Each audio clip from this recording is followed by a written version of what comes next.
எப்படி சொல்கிறார் என்றால் 2 பேதுரு 1:4 எடுக்க வேண்டும். எப்படி சொல்கிறார் என்றால், தீய நாட்டத்தால் சீரழிந்துள்ள உலகை விட்டு விலகி ஓடி இறைத்தன்மையில் பங்கு பெறுங்கள். இறைத்தன்மை, அந்த இறைத்தன்மை தான் அந்த 100 மடங்கு என்று சொல்கிறார். அந்த இறைத்தன்மை தான் எங்கே வருகிறது என்றால் ஆவிக்குரிய இயல்பாக வருகிறது. ஆவிக்குரிய இயல்புல இந்த ஒண்ணுதான் இருக்கு, இறைத்தன்மை.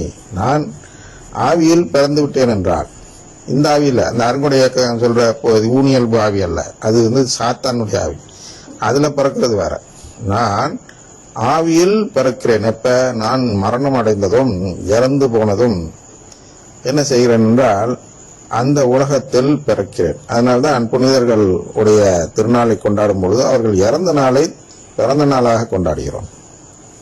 அநேக புனிதர்கள் இறந்த நாள் தான் திருநாளாக கொண்டாடப்படும். பிறந்த நாள் என்பது சிலருக்கு தான் வரும். பிறப்பிலேயே அவர்கள் இறைத்தன்மை அடையும் பொழுது அன்னை மரியாள் எடுக்கலாம், அமல உற்பவி என்று இருக்கிறது, அப்படிலாம் பிறந்த நாள் இதில் கொண்டாடுறோம். அதுபோல அன்னை மரியாள் இறைத்தன்மையில் நாம் பங்கு பெற வேண்டும் என்பது எப்ப இறைத்தன்மையில் பங்கு பெற தொடங்குகிறோம் என்றால், இவ்வுலகத்தில் இறந்த பிறகு நாம் இறைத்தன்மையில் பங்கு பெறுவதற்கு அங்கே பிறக்கிறோம். சமீபத்தில் கூட நம்முடைய ஆயர், தஞ்சை மறைமாவட்ட ஆயராக இருந்த ஆயர் அவர்கள், தேவதாஸ் அம்புரோஸ் அவர்கள் இறக்கும் தருவாயில் இந்த வார்த்தையை சொன்னார்களாம்.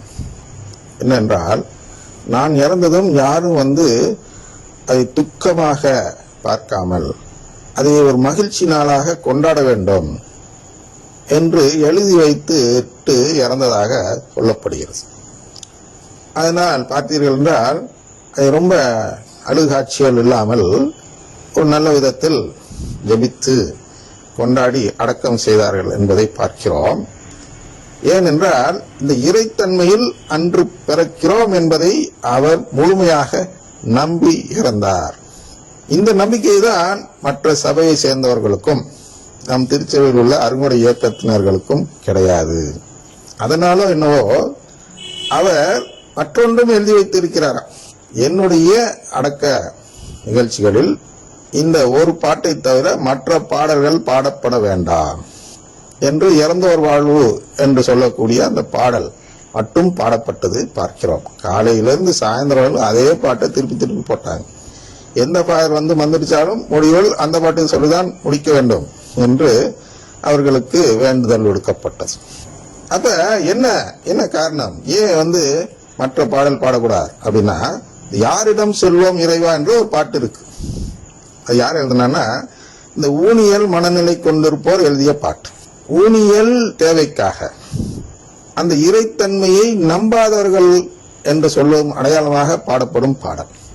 அப்ப தன்னுடைய அடக்க நிகழ்ச்சியில் இறைவனிடம் வேண்டும் பொழுது இந்த ஊனியல் பார்வையில் வேண்டுதல் இருக்கக்கூடாது என்பதை விரும்பியதால், தனக்கு முழுமையான இறைத்தன்மை பெறும் தகுதி இருக்க வேண்டும் என்று ஆசைப்பட்டதாலோ என்னவோ அந்த ஆயர் அவர்கள் அப்படி எழுதி வைத்து விட்டு இறந்து விட்டார்கள்.